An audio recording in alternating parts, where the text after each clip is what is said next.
जुलाना में रेवाड़ी से विधायक एवं जुलाना विधानसभा प्रभारी लक्ष्मण सिंह यादव पहुंचे। यहां पर 7 गौशालाओं को 1 करोड़ 34 लाख रुपए के चेक वितरित किए। उन्होंने कहा कि भाजपा सरकार ने गौवंश की सेवा व देखभाल को सर्वोच्च प्राथमिकता दी है। पहले गौशालाओं के लिए 40 करोड़ रुपए का बजट था, लेकिन भाजपा सरकार ने इसे बढ़ाकर 500 करोड़ रुपए कर दिया है, ताकि प्रदेश की कोई भी गाय भूखी प्यासी न रहे और उनकी देखभाल बेहतर तरीके से हो सके। लक्ष्मण यादव ने कहा कि भाजपा सरकार का उद्देश्य विकास कार्यों को राजनीतिक चश्मे से देखना नहीं है। सरकार सबका साथ, सबका विकास और सबका विश्वास की नीति पर काम कर रही है।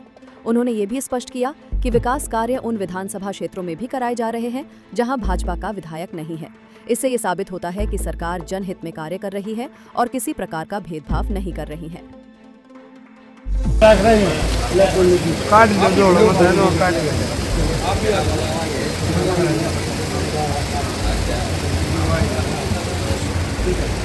देवी दाल में कितने चेक वितरित किए गए? आज 7 गौशालाओं के 1 करोड़ 34 लाख के हमने चेक वितरण किए हैं। और हमारी सरकार ने जब 40 करोड़ रुपए का बजट था, आज गौशालाओं के लिए 500 करोड़ रुपए से ऊपर ये सुविधाएं दी है, ताकि गाय भूखी ना रहे, गाय प्यासी ना रहे। और क्योंकि आज समाज भी इसमें सहयोगी बने तो 1 और 1 11 होंगे, क्योंकि आज जब गाय दूध देती जब तक तो कोई रखता है, बाद में उसका कोई वाली वारिस नहीं, बोले गौशालाओं में भेज दो। तो गाय तो हमारे लिए पूजनीय है और कहा भी जाता है ग्रंथों में भाई 36 करोड़ देवी देवता गाय में वास करते हैं। और जिस घर में गाय होती है, आपने देखा वो घर बीमारियों से अलग परे रहता है। तो इसलिए गाय का महत्व समाज भी समझे, सरकार तो समझ ही रही है कितनी जरूरी है इनका रक्षण। मैं तो सारों को, गोपालकों को, गौ सेवकों को सबको बधाई देना चाहता हूँ कि इन्होंने इतना अच्छा काम, यहाँ इतनी बड़ी गौशाला चला रखी है। और भाई नायब सरकार का भी मैं धन्यवादी हूँ। अब उन्होंने आज, मैं पहली बार जुलाना में आया हूँ, पिछले दिनों जींद में तो आया था, और पहली बार ही 1 करोड़ 34 लाख के चेक वितरण करके गौशालाओं को जा रहा हूँ। मैं धन्यवाद करता हूँ अपनी सरकार का। कल विनेश फोगाट यहाँ पर पहुंची थी, कांग्रेस की विधायक, उसने लगातार जो है बीजेपी पर विकास न करने के आरोप लगाए हैं, क्या कहेंगे? अब देख लो, विकास आपके सामने ही है। विकास तो हमारे कैंडिडेट का विकास हो जाता तो और अच्छी तरह से विकास होता। अब जब वो जिम्मेवार उसकी दी है तो वो भी बता दे अपने इस 9 महीने 10 महीने में कितनी बार जुलाना में आई है और कितना विकास करा है, ताकि जनता है ये सब जानती है। विधानसभा का सत्र चालू होने वाला है, किस तरह की समस्याएं आप दोबारा उठाई जाएंगी यहाँ पे? कल से हमारा विधानसभा का सत्र शुरू होगा। सब अपने अपने इलाकों की जहाँ आवाज उठाएंगे, वहीं हरियाणा प्रदेश किस तरह के तरक्की के राह पे और गतिवान रहे। वैसे तो हमारा नॉन स्टॉप हरियाणा है ही, तीसरी बार हरियाणा की जनता ने ये जिम्मेवारी हमें दी है, आदरणीय नायब सैनी जी को दी है।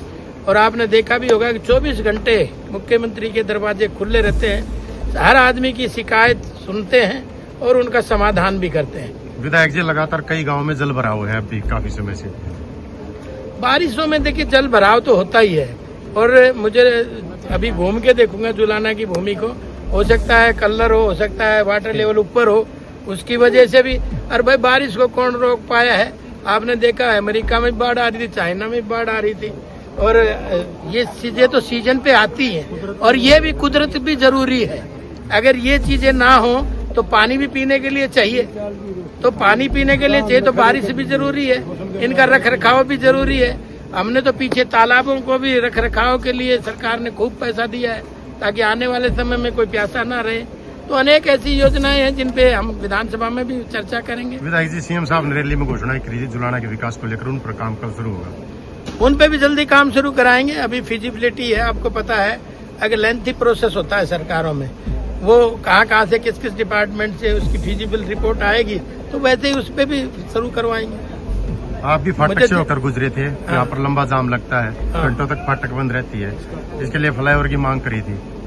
करी होगी, मुझे जानकारी नहीं है, अगर होगी तो हम उस पर जरूर बनवाएंगे, क्योंकि ये खाली हमारा स्टेट का नहीं है, रेलवे का भी मामला होता है, उनसे भी टाई अप करना होता है। हाँ, अब फ्लाईओवर की बात कर रहे हैं, तो आज फ्लाईओवर जल्दी बनाएंगे, ऐसी बात और बाकी सरकार से बात करेंगे।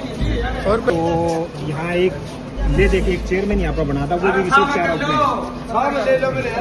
में। देखिए भाई, भ्रष्टाचार के मामले में चाहे हमारी पार्टी का हो, चाहे कांग्रेस का हो, चाहे पूरे कोई भी हो, वो बख्शा नहीं जाएगा, क्योंकि कानून अपना काम कर रहा है। कभी आपने सरकारों में देखे थे जिनके चेयरमैन बैठे और उन पे इस तरह के आरोप लगे और वो हटाए ना गए और पकड़े ना गए हो? तो ये तो कामयाबी की तरफ बढ़ रही है। धन्यवाद सर। इसी प्रकार की नई नई अपडेट पाने के लिए आप बने रहिए YouTube और Facebook चैनल बोल जुलाना के साथ। जुलाना से विजेंद्र पांचाल की रिपोर्ट।